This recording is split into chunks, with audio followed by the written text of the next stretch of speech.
All right. Well, welcome you all to our awesome Red Barn event this evening. I'm really excited to present Molly Hashimoto. We're going to be in for a treat of seeing art happen in real time, not quite in plein air, but later in plein air. My name is Kanuchi Terranella. I'm the executive director here at Wenatchee River Institute, where our mission is to connect people, communities, and the natural world. We do that in many different ways like this. We do it with youth programs where we have naturalists go to classrooms and kids come here and do field trips, and in many other Red Barn events that are not always about art, but often science or the natural world of people enjoying the natural world. Tonight we have Lissy helping with beverages. Those are great donations for WRI, so it's a great opportunity to drink beer and support an organization we love. Thank you, Jeremy and Joshua, for helping us set up, and we have Randy in the back selling books. So we've got you taken care of in all sorts of ways. Another way that we support our community is through our community garden. That's happening. It's just getting fired up right now with lots of happy gardeners, as well as the trashing show that's happening in 2 days right out here. Lots of folks are excited. We have 20 outfit teams in 3 different, we'll call them leagues, kids, teens, and adults. So please come out for that. It's at that will start at 5:30 on Friday. It'd be really exciting. I think you should all come for that as well. Our next Red Barn event is with the Native Plant Society. It'll be next week on Wednesday, right? Talking about beaver dam analogs and how they impact rivers and streams and watersheds. Another really important aspect of WRI is our commitment to the indigenous people who were here first. And as part of that commitment, we have created land acknowledgement with them that tells the story that they wanted to hear. They want everyone to hear. And it's incredibly important. So I read it word for word. Please take a minute and think about the story that's in these words. This land acknowledgement was created alongside the Shinpesquashu people. We're spreading the message they wish to be spread to the public. The land Wenatchee River Institute sits on is the ancestral homeland of the Shinpesquashu. That's the Pisquosa or Wenatchee people. The Shinpesquashu, meaning the people in between, had villages positioned along the Wenatchee River and surrounding areas. Their ancestral homeland extends from the Cascade Ridge through what is now known as the Wenatchee and Okanagan Valleys. The culture and economy of the Shinpesquashu people centers on taking care of the land. They fish, hunt, gather roots and berries, and basket-making materials and medicines. The Shinpesquashu are named within the Yakima Treaty of 1855. Language to establish the Wenatchee Reservation was never followed through, even with the needed land surveying completed. Many Shinpesquashu now live on the Colville Reservation, 150 miles northeast of Leavenworth. They were forced off their land here, and the U.S. government moved them to this reservation. The Shinpesquashu people are still alive today. They continue to practice their culture, harvest their traditional foods and medicine, and hold their ceremonies passed down from their ancestors. Most people won't see or notice them, but they continue to be on the land they are connected to. Their traditional language is Inhamsheen, an interior Salish dialect, and we would like to welcome you all by saying hello in their language. Tilhusht. We offer this land acknowledgement as the first step to amplifying indigenous voices and recognizing the harm done to them as a people. We stand as an ally to recognize their connection to the land and their rights to practice their culture on these sacred lands.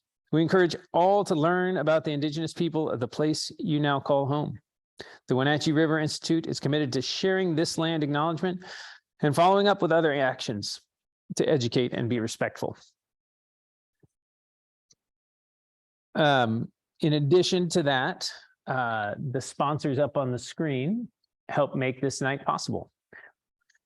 We have major donors: Gustav's Grill and Beer Garden, Ludwig's German Restaurant, Obertal Inn, Posey Handpicked Goods, South Restaurants, Hotel Pinch and Anna, the Munchin House, Sleeping Lady Mountain Resort, North Central Washington Audubon Society, and Icicle Brewing. Also, the Cove Resort at Fish Lake, Kolchak Consignment, Riverfront Rock Gym, Mountain Home Lodge, and Mitchell, Reed, and Schmitten Insurance all helped us have this evening tonight.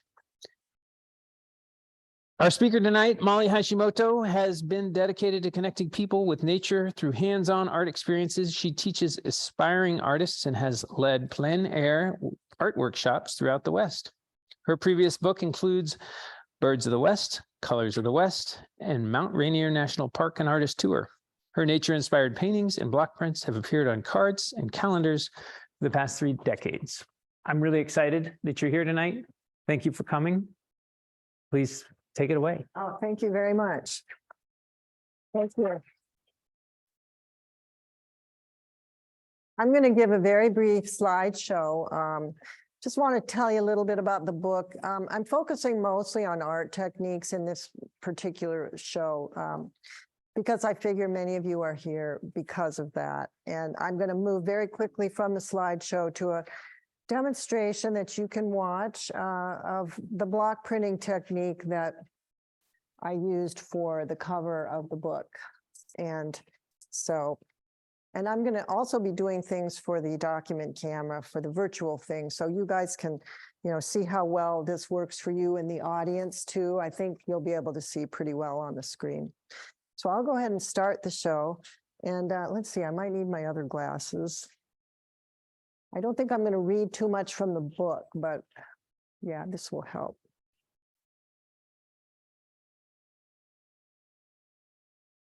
So I started out as a child having my dad buy us a whole set of golden nature guides. And I used to pore over the pictures. I can't say that I read them very carefully, but I loved the pictures. And this is just some of the work that's been published by Pomegranate Communications. They're down in Portland.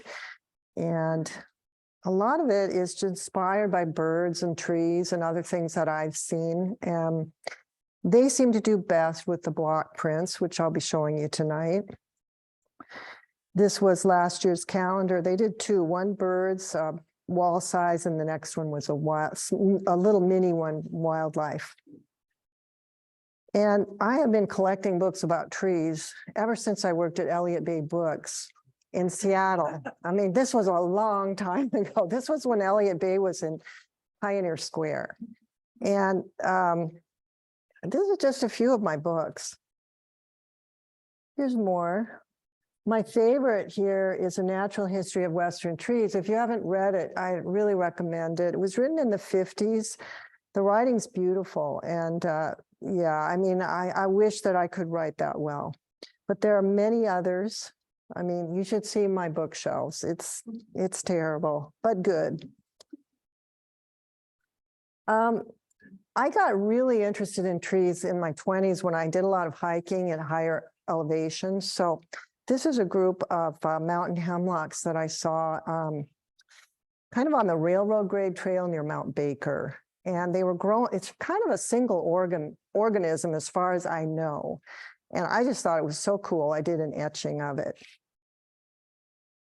And, a lot of trees that grow at high altitude have counterparts around the world. So, say you hike in the Alps, you might see larches there, and you would see other species that are high altitude. And this is this really cool poster made by a German artist and scientist, Alexander von Humboldt.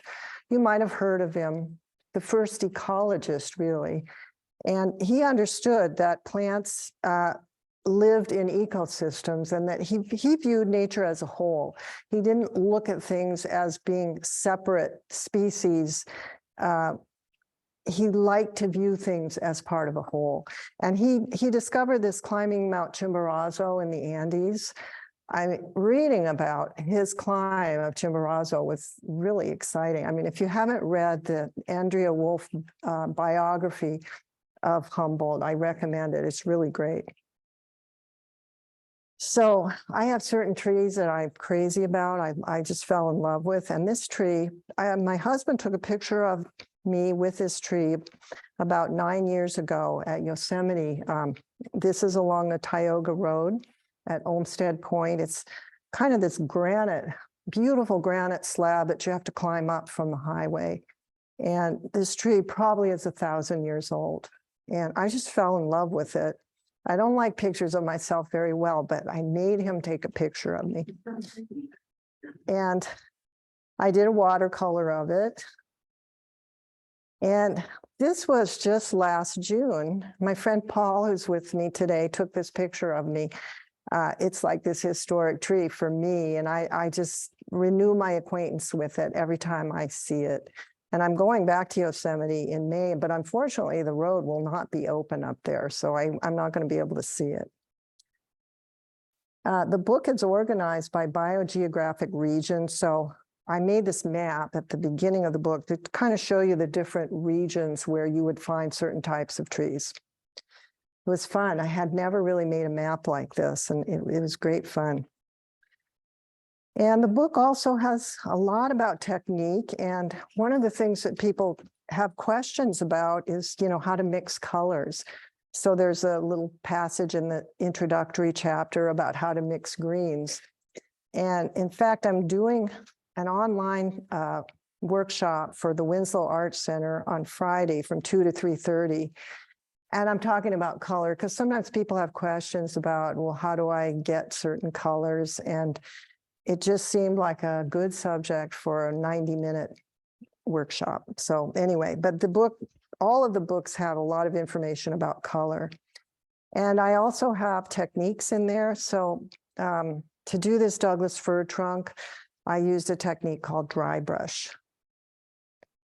And I also include some of the species associated with these trees. It's a Townsend's chipmunk with a Douglas fir cone. This is a vine maple that I saw up on Diablo Lake in the North Cascades. I've taught for them many, many, many times, and I really love it up there. This was autumn. And the technique, I use rigger brush to create those really thin lines. So, all this stuff's in the book, and I'm just showing you what kinds of things you might learn there. And these are Joshua trees. You guys know about Joshua trees? Anyway, they're really fun. They're really cool. The first time you see them, you think they're weird, really weird, but they're in Nevada and California. And I used these brush pens to do them, and I used various values of the pen. I had a lot of fun with it. This one is an etching. This was a scene that I observed in the North Cascades in fall, vine maples, birches, alders, and the etching is hand tinted with watercolor. Just so you can see how the etching is done. These are copper plates that it's a little complicated. You dip them in acid after you draw on them with these etching tools, and the acid in the acid bath etches lines into the copper plate. Then you ink it up, then you put it through a press. It's sort of laborious, but you can come up with some neat stuff. And then these are the pens, which I actually brought tonight, and I'll show you. The carving tools for the block prints. And these are speedball tools. They're available at most art stores and very inexpensive. So I just wanted to show you the steps on one of the block prints that I did for the book. This is a foxtail pine from the Sierra Nevada. And I had intended to go down and see it in person, but then we had the pandemic and I couldn't do it.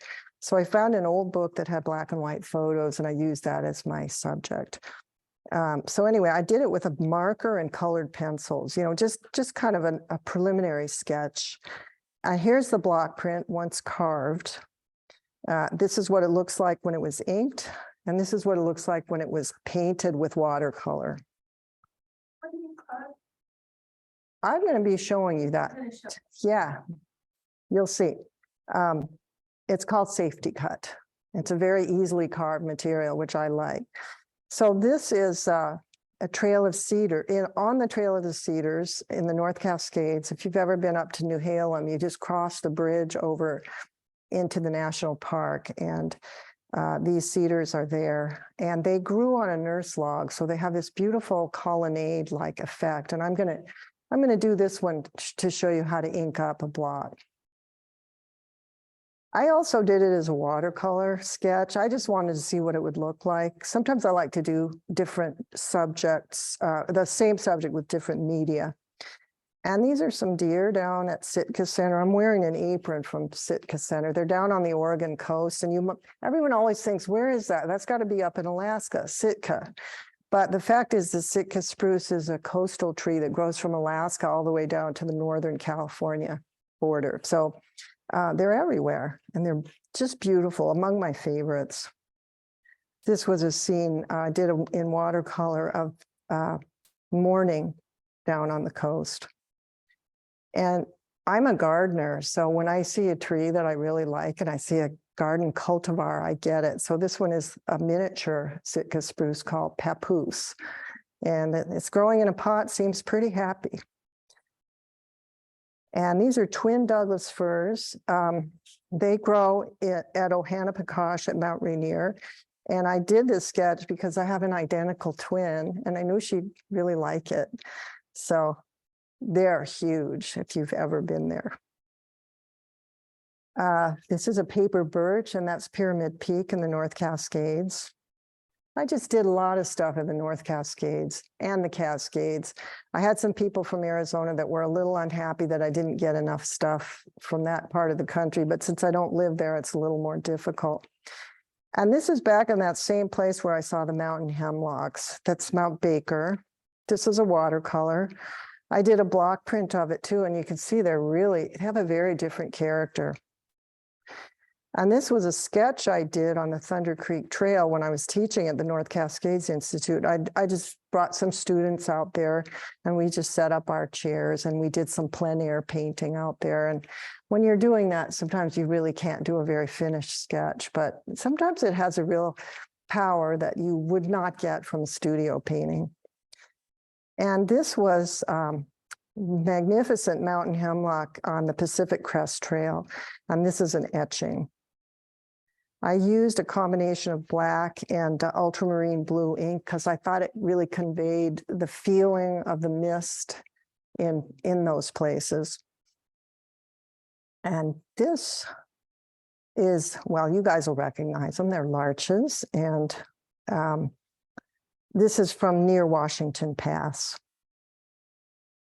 This was a watercolor also near Liberty Bell Mountain in fall. And I've done several plein air sessions sitting below Liberty Bell Peak. It's very cool. I mean, we've never had a bad time ever when we've done it. And I'm excited because I'm going back up there this coming October.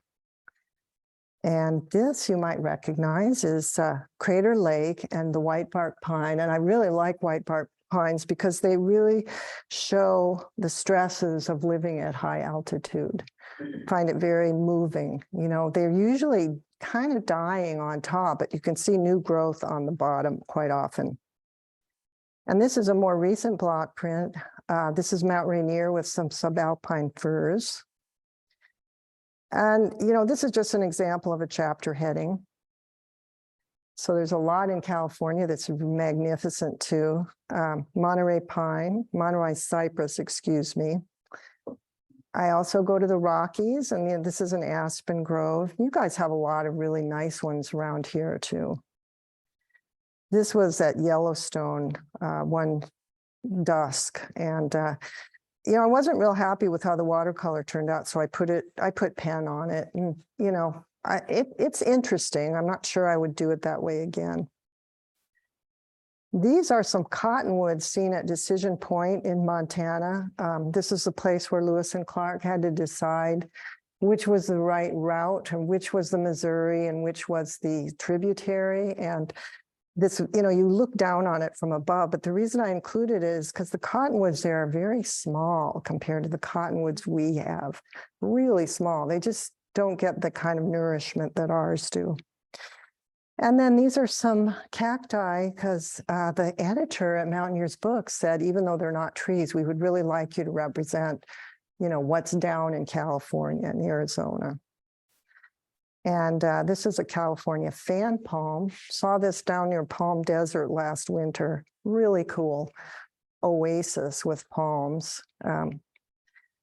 Paul, my friend, was with me, and we walked into this place. You're in the desert and you walk in and it's like being in King Kong, that movie? Oh man, it was really cool. So I had to do a block print of that. And then here we are back at Yosemite, and this is the view from that place where the giant juniper was. And that's Half Dome, kind of seen from the backside. And there's so many gorgeous trees in Yosemite. This is a California red fir, a young one. And these are Fremont cottonwoods on the Merced River in Yosemite. So these are the books, which Randy has back there, just so you know what I'm doing. And this is a fall scene. You recognize perhaps Liberty Bell Mountain. And that's the end of the show. I'm going to do my demonstration now. So I may sit down for some of it so that I can show you how to do things. And I think we've got things set up pretty well. So this is what, I'll hold it up and also put it under the camera. This is what I start with, and it's called Safety Cut. And I wouldn't recommend using any other product. If this is something you want to try, one of the reasons I'm showing it to you is that this is something you can do in your house, in your kitchen. You do not need any special studio materials or anything. I mean, anybody can do this.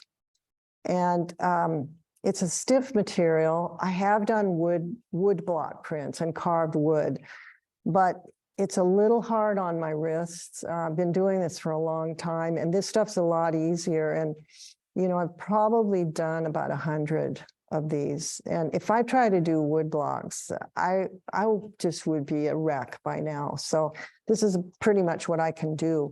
But I inked this up in advance so that you guys could see what it looks like when I use certain carving tools on it. So these are the tools. And thanks. You can move more over that way. More this way. Okay. All right. All right. I see where it's aiming. Thank you. Okay. So you'll notice here's one that's a kind of a proof. And you'll notice it has a border on it. So in order to create the border, I use a T-square. I'm just going to show you a couple of carving tools.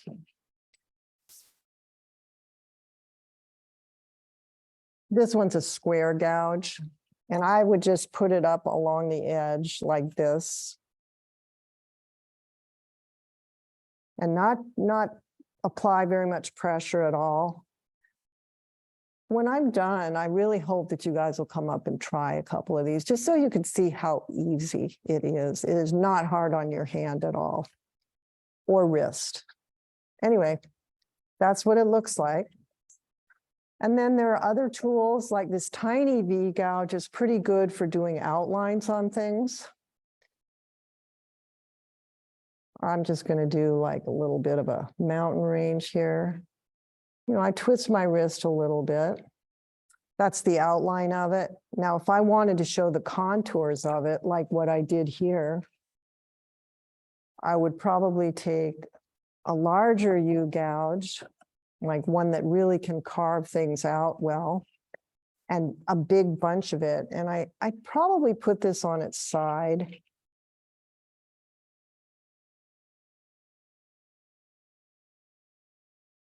I'm kind of carving it in relief, like trying to show a little bit of perspective. I'm going to just hold it up for you guys too. So that's the larger U gouge. And then there are sharper, kind of bigger V gouges where you could do like grasses or something.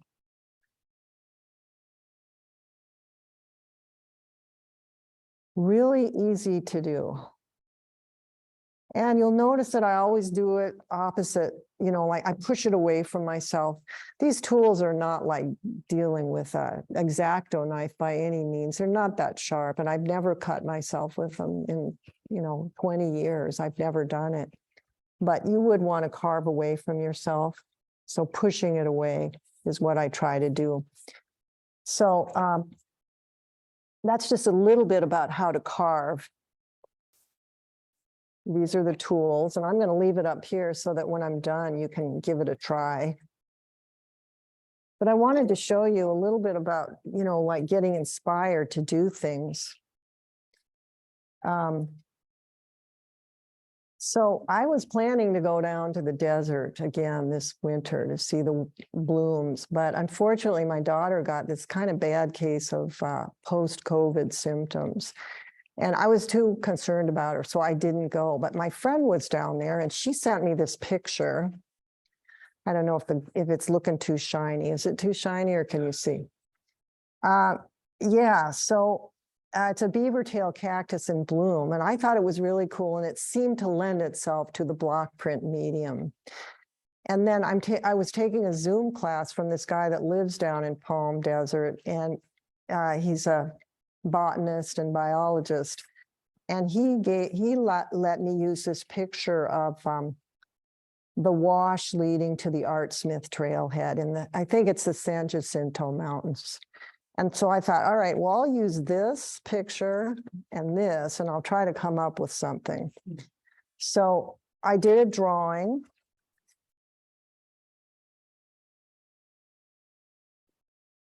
Which you can see here. I just kind of did outline, just a little bit of the relief on the mountains. And then I tried to do a pretty good sketch of the cactus. And so when I do the drawing, the next step is I use a dark pencil and I lay it down on top of the block. And I take a spoon, just your average kitchen spoon, a nice heavy one, and I just press on it really hard, and it transfers the pencil line.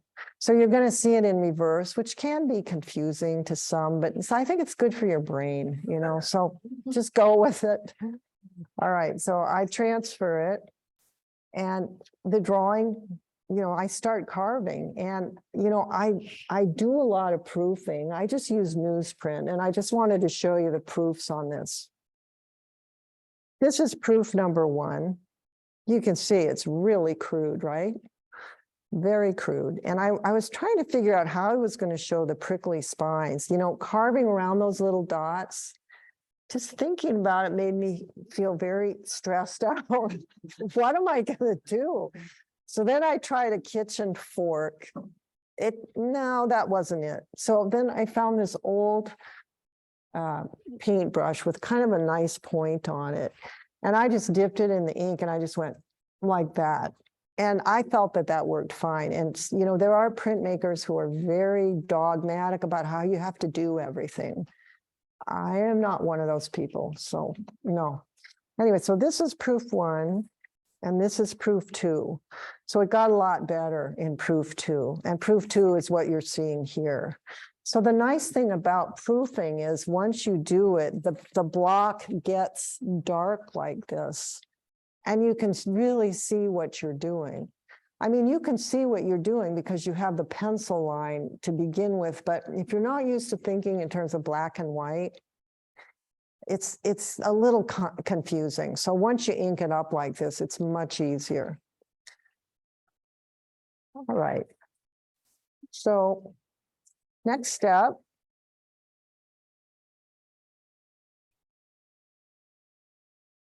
is for me to show you how I mix the ink. And it's perfectly fine. By the way, when I proof, I use Speedball water-soluble ink, okay? I am not going to waste time on an oil-based ink for a proof. Never. I never do that. So, if you don't really plan to use watercolor, you can use a water-based ink. You can tint it with colored pencils. You could tint it with markers or crayons, whatever, you know, you won't need to use the oil-based ink. But if you want to tint it later, you have to use something that will not dissolve once you put the watercolor on. And I came up with kind of a non-toxic way of doing this. So I use Charbonnel etching and relief ink. Get it at any art store or Blix online. And I squeeze some of that out.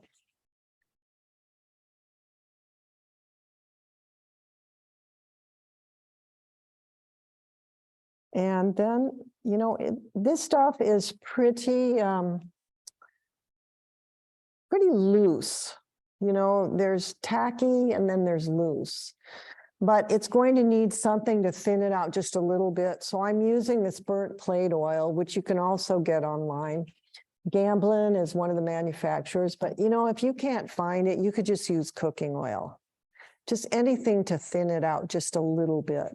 So I'm going to add, I would say like maybe 1/4 of the, it's going to take a while to get down here because it's cold.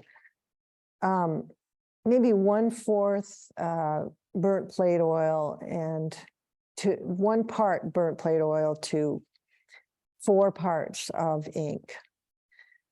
And I really don't want this to sound too technical because it really isn't. And also, I don't want you to be concerned about toxicity because I don't use paint thinners and solvents. I don't like them and they're bad for your brain. So that's why I came up with this. So now I'm using an ink knife and I'm just going to mix it. And it's rather cold in here. So because of that, I may have to add a little more oil.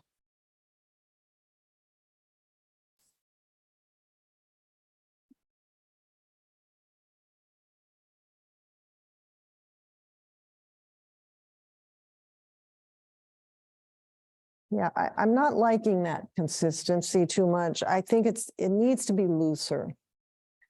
So if you want to know, well, what consistency, you're not really describing it. I don't know, maybe about like toothpaste coming out of a tube, it's sort of loose, you know, not real stiff. So it's getting there, but I think it needs a little bit more because it's cold in here.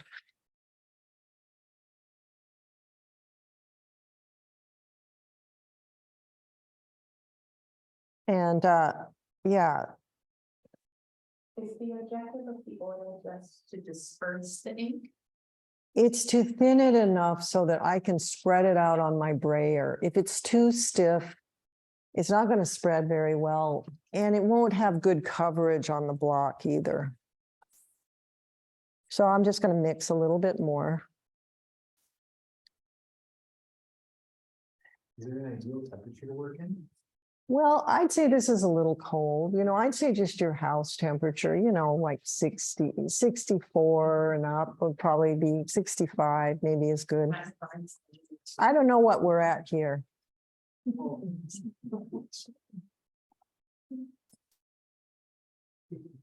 Okay, yeah. Yeah, maybe above 65. All right, so this is good. And I'm spreading it out about the width of my brayer, okay?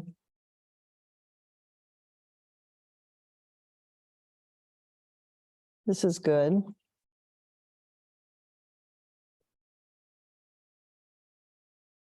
And then I'm going to stand up for this part because it's easier.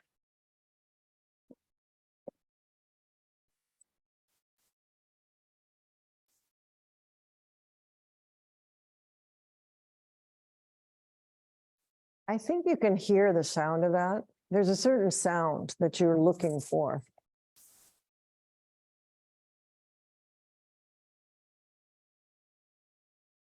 And why am I doing this? I'm doing it so that I get a real good coverage on the brayer, okay?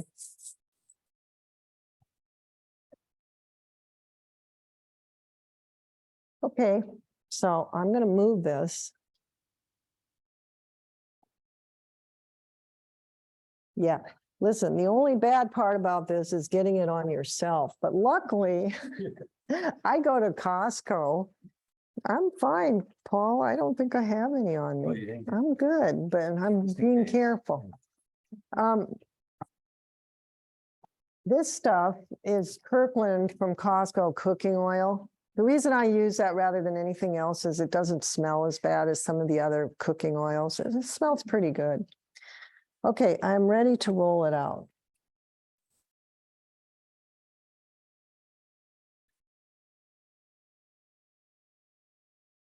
Gonna need more.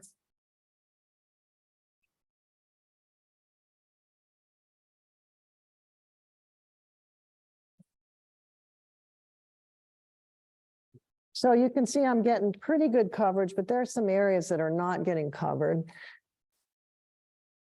And so I just pick up a little bit more.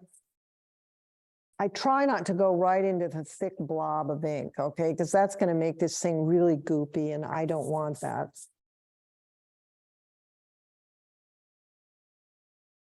And I try to go back and forth. So now I'm going to go this way. And I can see where it's not getting good coverage. So I'm just going to go back with a little more ink.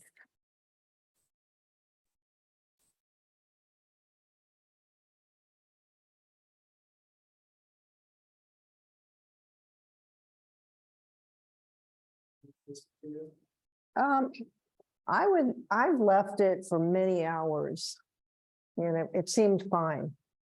If you're really concerned about it, you could put it in some kind of a box and put like plastic over it or something, and then it would probably be good overnight. Okay, so then I'm going to put the paper on it. And here's what I use. I used to use a printmaking paper, but unfortunately, that company is no longer in business. So I found what worked really well was Arch's 140-pound hot press watercolor paper. And so this is 1/4 of a sheet. And it's just the right size for an 8x10 print. I got to just look and see if I've got the watermark on there. No, I don't see it. This is really the only fussy part about this is, you know, like you don't want to get ink on your paper. I'm pushing this away. See some ink over here.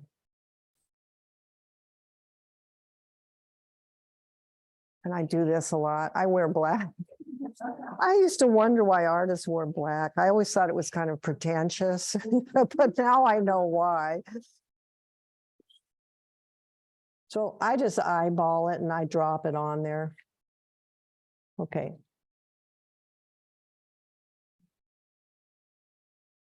And this is the table, this is a spoon, and you know, you don't need any special equipment. Now, if you were working really small and you had a little press, you could use that. Or if you have access to a press, you could use it. But I've never done one of these with anything but the spoon.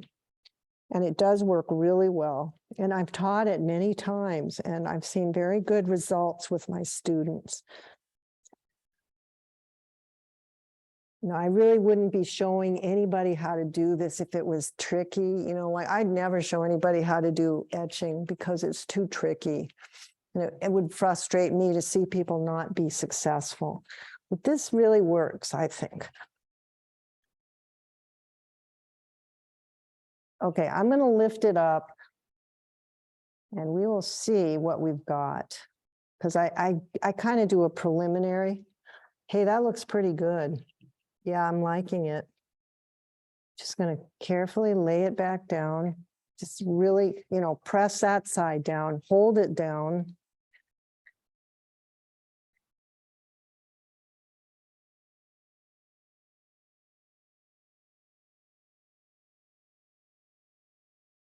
Okay, I see a little area where I didn't get quite adequate inking. Now, this is the only tricky part, okay, really. This is it. I'm holding it up with my thumb. And I'm holding it down with my fingers. A little bit of dexterity is a good thing here. And if you slide it, you know, you'll get a shift and then you know, it'll have to be the one you use to try out your colors, I guess.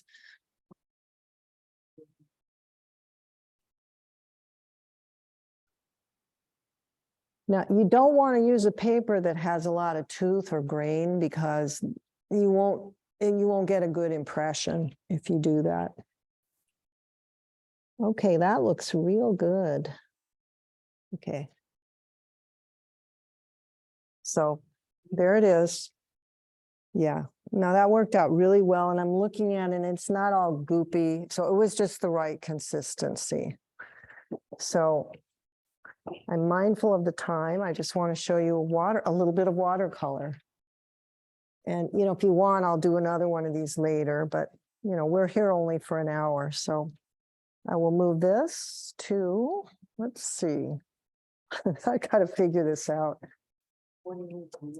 I'll put it over here.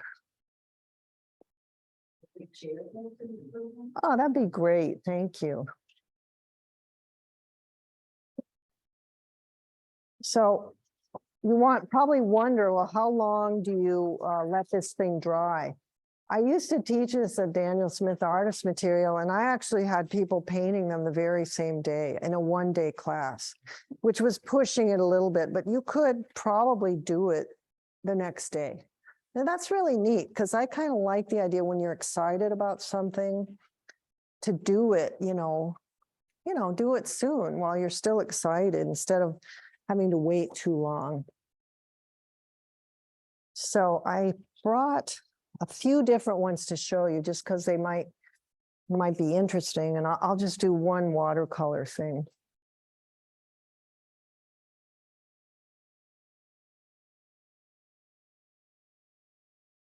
This was the Aspens, a detail of which is the cover of the book. And when I do a print, I write the number of copies of it I plan to do in an edition, but I don't do the whole edition at once because that would be super wasteful.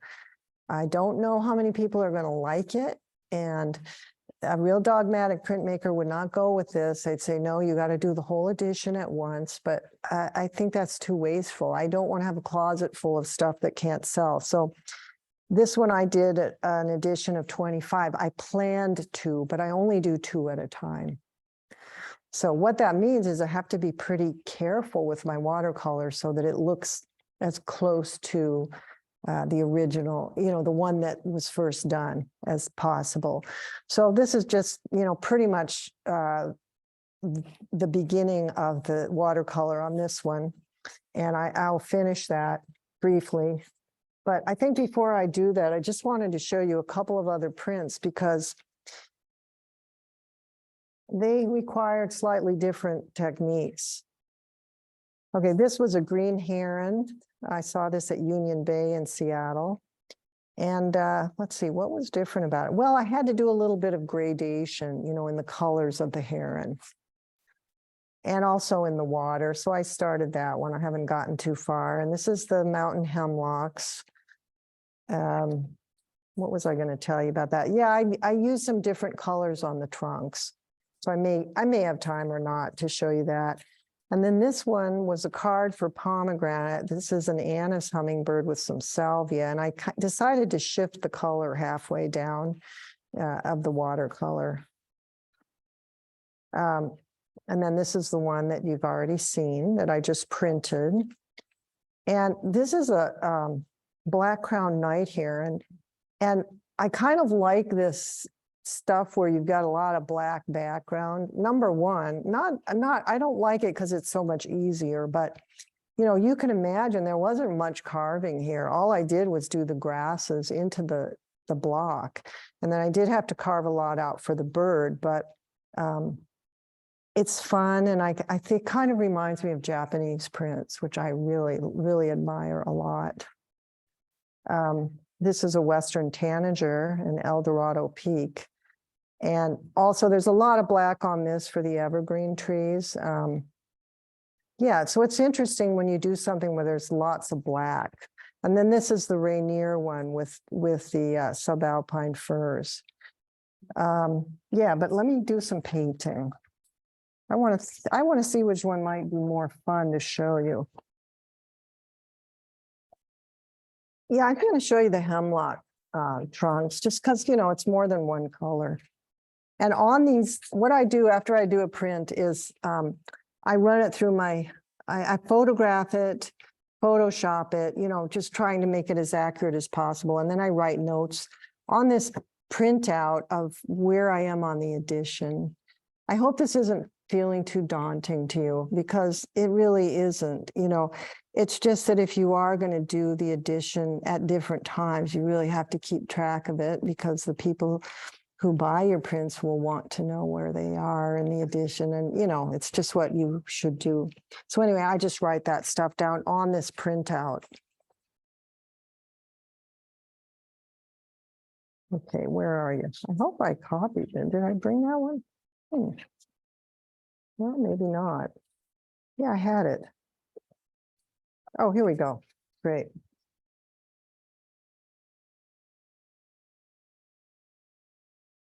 One of the things that I've found is really nice with the printmaking like this is that to save white is very powerful, and I think it's a really good idea when you're doing this.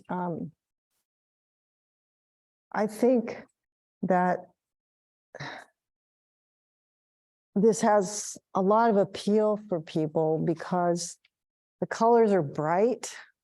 It makes you feel, I don't know, there's something a little childlike about it, perhaps.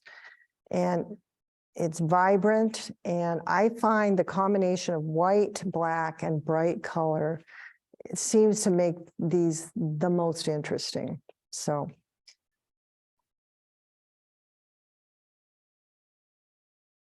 I just brought all my brushes because it seemed easier. So here they are. But you don't need all these brushes at all for what you're going to do. And I kind of did a combination of grays and browns. So let me just do a little mixing in front of the dock camera. This is my plein air watercolor set, but it has the same paints that I use when I'm in my studio. So I'm going to mix quinacridone burnt orange, a little bit of phthalo blue red shade, and a little bit of violet to get a nice gray. I've got a pretty good color mixture in all of those books that I've written because people are interested to see how do you get these colors.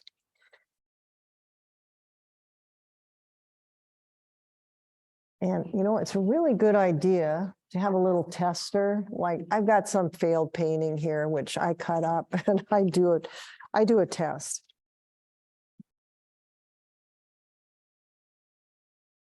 So it's going to be a combination of a kind of a warm brown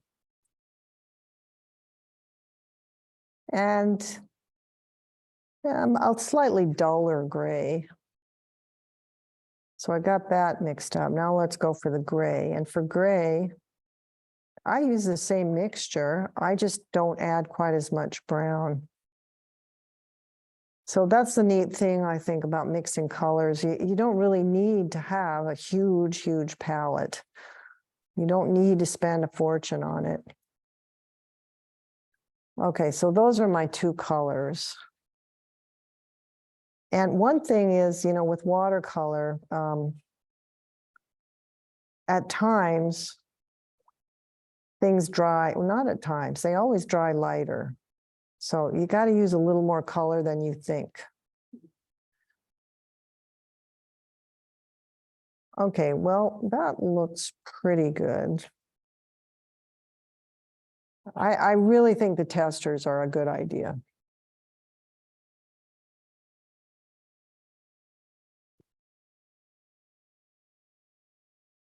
And you can see here that, one of the reasons this is not a really great copy of what I did. The colors are a little more vibrant, but the bright colors contrasted with the dark are part of what makes it more interesting. So I just want to make sure. Yeah, I put it on there and then I go, no, it's not warm enough. It's got to be a little brighter. And you can leave some whites even on the trunk.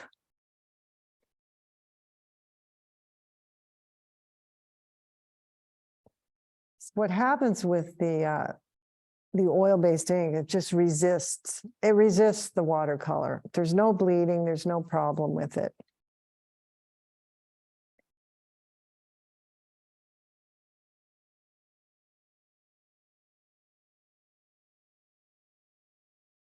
Okay. Now I'm going to put a little gray on it.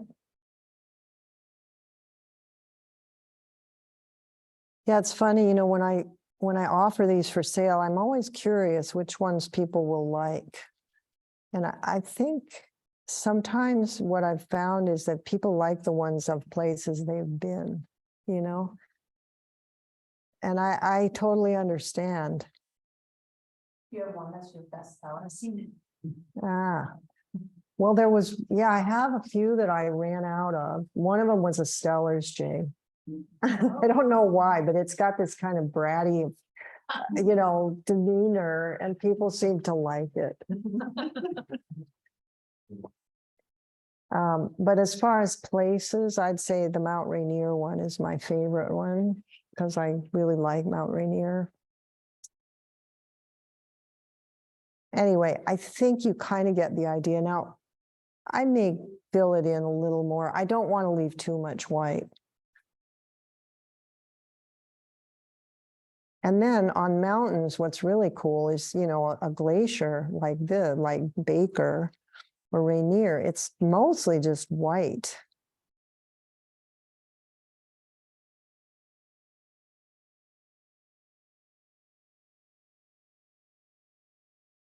So I'll leave those alone, but let me show you how I did Mount Baker. So for that one, I'm using phthalo blue red shade. Just plain phthalo blue red shade, because I think it's a really good sky color. We'll put a little sky in first.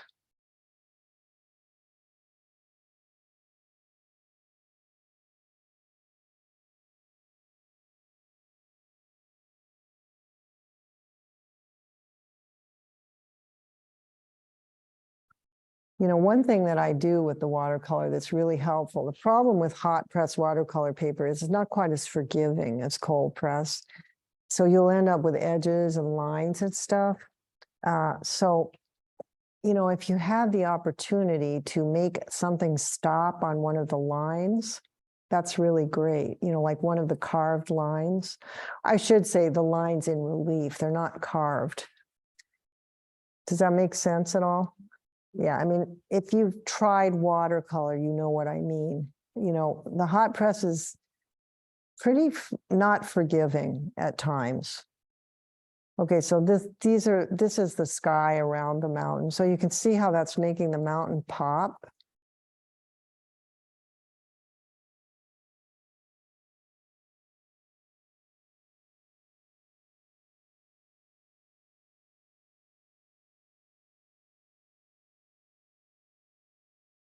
And it looks pretty intense right now, but I think that it's not going to be drying quite so intense, but I can lift some of it off if it seems too strong.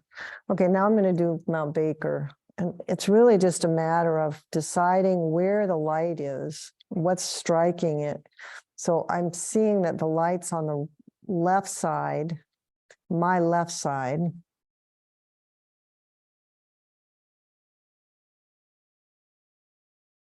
So I have a little bit of a cast shadow there, and here's some glacier, some crevasses or something.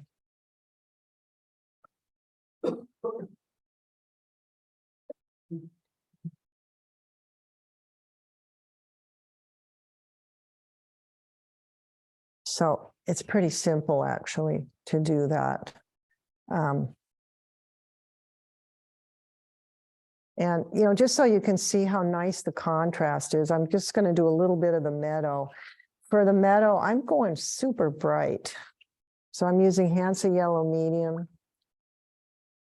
mostly Hansa yellow medium and a little bit of phthalo blue red shade.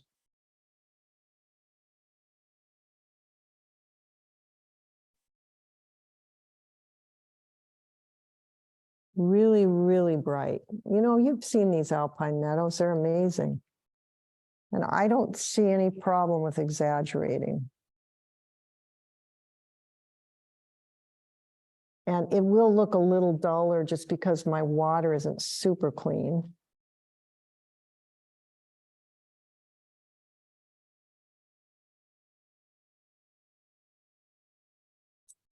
Can add a little bit more of that.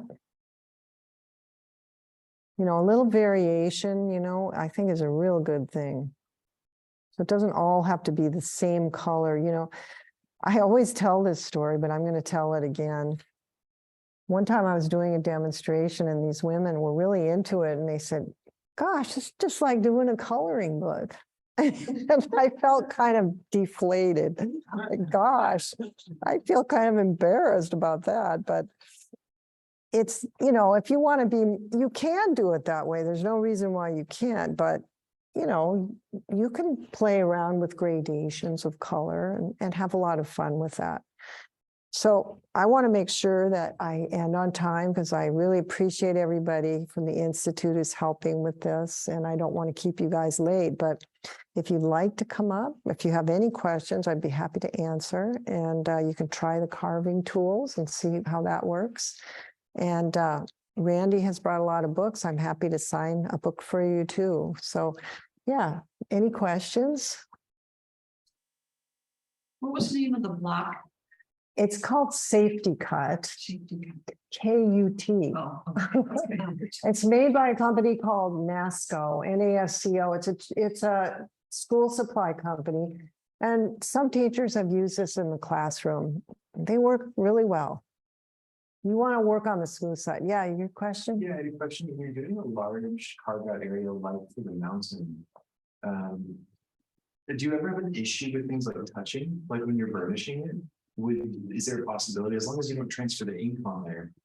I'm just kind of curious, when you do like a large area that you're removing, do you ever have an issue with ink getting on that or the paper kind of thing? Oh, yeah.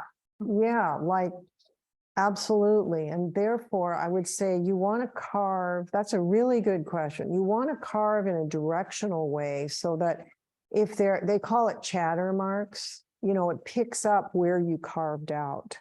So like my sky, it's all horizontal and the tree trunk is vertical. And every single one of these, I try to carve in such a way so that if it picks up anything from the carved out area, it'll make sense.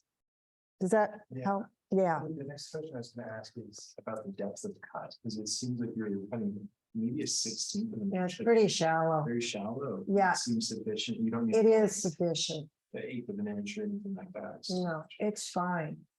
And I would say, no, I won't say further. No, that's adequate.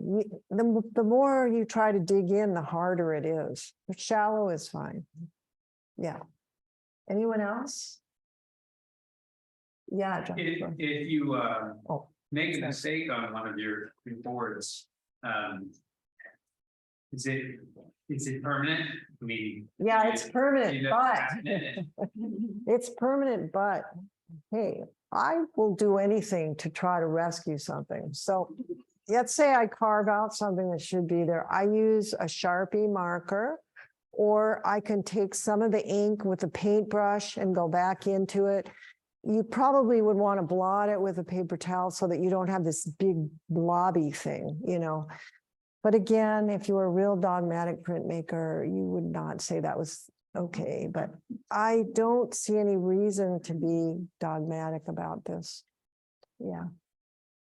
Yeah. Anybody else? Well, I really appreciate you guys coming, and yeah, I hope to come back up here, you know, sometime in the future and do some teaching, because I have in the past and it was very fun. We love that. Yeah. Small. Okay. Yeah. Thank you all.